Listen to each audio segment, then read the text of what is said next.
இந்த வீடியோவில் நம்ம என்ன பார்க்க போகிறோன்னா, மே 2026 ரிஷபராசிக்காரர்களுக்கு எத்தகைய ஒரு மாதமாக, பலாபலன்கள் நிறைந்த ஒரு மாதமாக இருக்க போகுதுங்கிறது சயின்டிஃபிக் வேதிக் அஸ்ட்ராலஜி முறையில் எந்த விதத்திலும் மிகைப்படுத்தாமல், மூட நம்பிக்கைக்குள்ள பரிகாரங்கள் அது மாதிரி விஷயத்தில் போகாமல், இந்த ஒளி தத்துவம் உங்களுடைய போன ஜென்மத்தில் செய்த பாவ புண்ணிய கர்மா இந்த ஜென்மத்தில் உங்களுடைய ஜாதகமாக கோச்சார அமைப்பாகவும் தசாபுக்திகளாகவும் எப்படி உருவெடுக்கப் போகிறது, எது மாதிரி விஷயங்கள் அடுத்து வரக்கூடிய அமைப்பு இருக்குது, எது மாதிரி வாழ்க்கை சம்பவங்கள் வரப்போகுது, எது மாதிரி விஷயங்கள் நமக்காக காத்திருக்குதுங்கிறது மே 2026 ரிஷபராசிக்காரர்களுக்கு எப்படி இருக்க போகுதுங்கிறது சயின்டிஃபிக் வேதிக் அஸ்ட்ராலஜி முறையில் துல்லியமாக பார்க்க போகிறோம். இப்போ பாருங்கள், ரிஷபராசிக்காரர்களுக்கு குரு 2ஆம் இடத்துலையே நீடித்திருக்கிறார். சனி 11ஆம் இடத்துல அருமையாக நீடித்திருக்கிறார். 10ஆம் இடத்துல ராகுவும் 4ஆம் இடத்துல கேதுவும். எந்த ஒரு மாற்றமும் மே மாதம் நடக்கப் போகிறதில்லை, எந்த ஒரு பயிற்சியும் நடக்க போகிறதில்லை. ஆண்டு கிரகத்தை பொறுத்த வரைக்கும் ஜூன் முதல் வாரத்தில் தான் குரு பயிற்சி ஆகுதுங்கிறது உங்களுக்கு தெரியும். மே மாதத்தில் ஒன்றும் மாற்றங்கள் இல்லை, பயிற்சிகள் கிடையாது. அதே சமயத்தில் ரிஷபராசிக்காரர்களுக்கு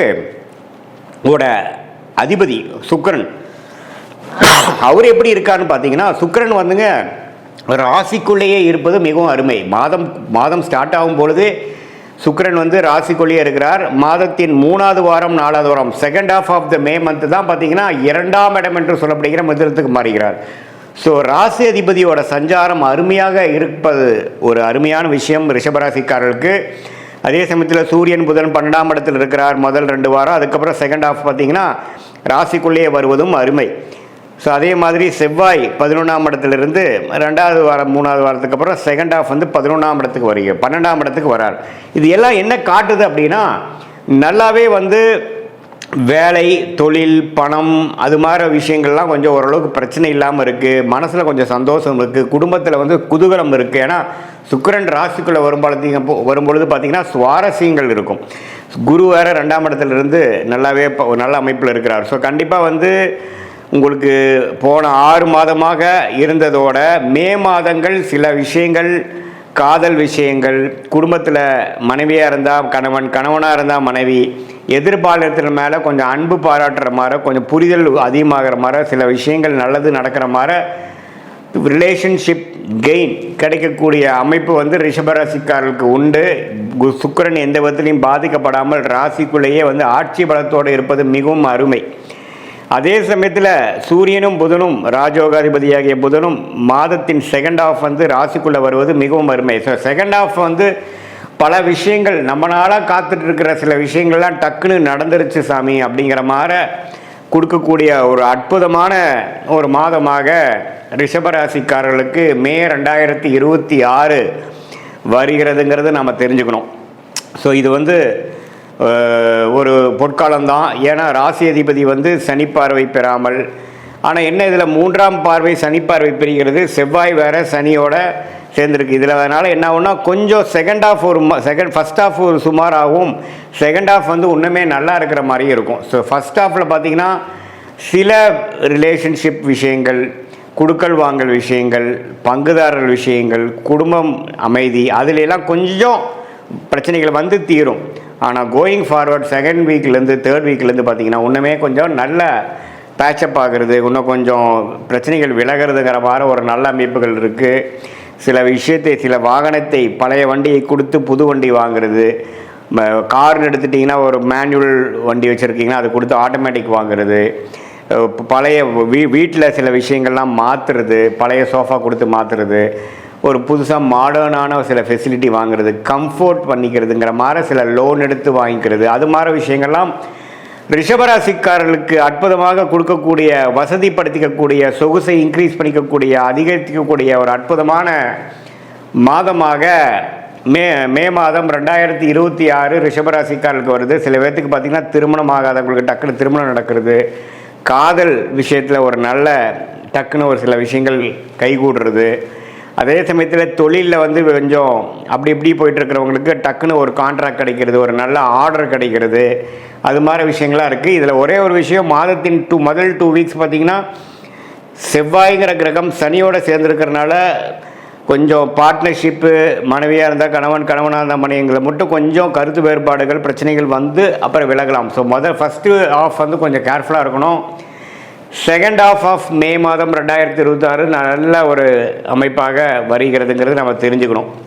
வருமானம் வர வேண்டிய பணம் வந்து 3rd 4th தான் வருது. இதுதான் வந்து ஒரு ரிஷபராசிக்கு பொதுவான பலன்கள் மே 2026 சயின்டிஃபிக் வேதிக் அஸ்ட்ராலஜி முறையில்.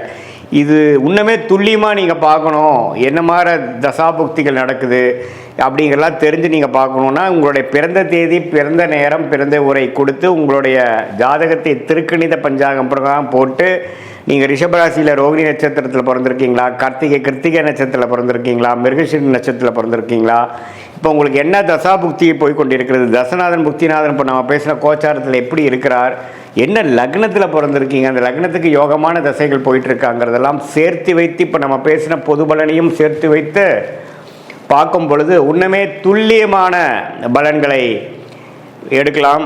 இன்னுமே அதை வந்து நம்ம வந்து அடுத்து வரக்கூடிய ஷார்ட் டேர்ம் எப்படி இருக்குது, அடுத்து வரக்கூடிய லாங் டேர்ம் விஷயங்கள்லாம் எப்படி இருக்குது, எந்த மாதிரி விஷயத்தில் கேர்ஃபுல்லாக இருக்கணும், எந்த மாதிரி விஷயத்தை வந்து நமக்கு பிராப்தமாக இருக்குது, எந்த நேரத்தில் நமக்கு நல்ல மாற்றங்கள் உண்டு, எதை எப்போது எதிர்பார்க்கலாம் அப்படிங்கிற விஷயத்தை நம்ம தெரிந்து கொண்டேமானால் அதுக்கு தகுந்த மாதிரி வாழ்க்கையில் நம்மளுடைய எதிர்பார்ப்புகளையும் செயல்பாடுகளையும் அதுக்கு தகுந்த மாதிரி நாம் வந்து வடிவமைத்து கொண்டு அது பிரகாரம் நம்ம வாழும் பொழுது தேவையற்ற ஃப்ரஸ்ட்ரேஷன்ஸ், தேவையற்ற ரெஸ்ட்லெஸ்னஸ், தேவையற்ற அதிருப்திகள், விரக்திகள், அது மாதிரி விஷயங்கள்லாம் தவிர்த்து எது எப்போ நடக்குமோ அதை கரெக்டான நேரத்தில் கரெக்டான இதில் செஞ்சு எதையுமே நாம் அதிகமாகப்படுத்தி தேவையற்ற விரயங்கள், தேவையற்ற சமய விரயங்கள், தேவையற்ற பொருள் விரயங்களை செய்து அதுக்கப்புறம் பார்த்திங்கன்னா அடடா இது நமக்கு செட் ஆகலை அப்படின்னு தெரிஞ்சு அதுக்கப்புறம் கரெக்டான பாத்துக்கு வரும்பொழுது நமக்கு பணமும் போச்சு, டைமும் போச்சு. நம்ம ஒன்றும் 1000 வருஷம் வாழ போகிறதில்ல. நல்ல ஒரு ஆயுசு இருந்தால் ஒரு 75-80 வருஷம் வாழும் பொழுது அது நம்ம வேலை தொழிலுங்கிறது ஒரு 30-40 வருஷம்தான் நம்ம வந்து உருப்படியாக பண்ண போகிறோம். அதில் வந்து நிறைய தவறுகளும் பிரச்சனைகளும் தேவையற்ற விஷயங்களும் நாம் செய்யும் பொழுது நம்மளுடைய முயற்சியை, நம்மளுடைய வளர்ச்சியை நாமளே தடுத்து நம்மளுடைய வேகத்தை குறைக்கக்கூடிய அமைப்பாக போய்விடும்.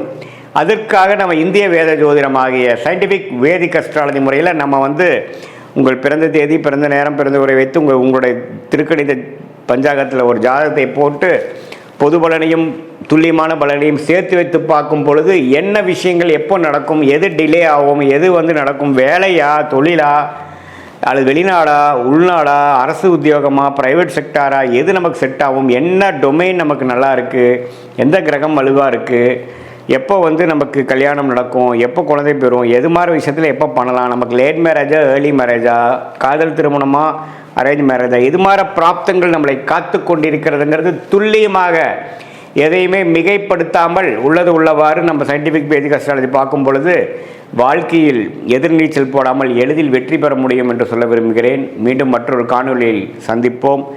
நன்றி, வணக்கம்.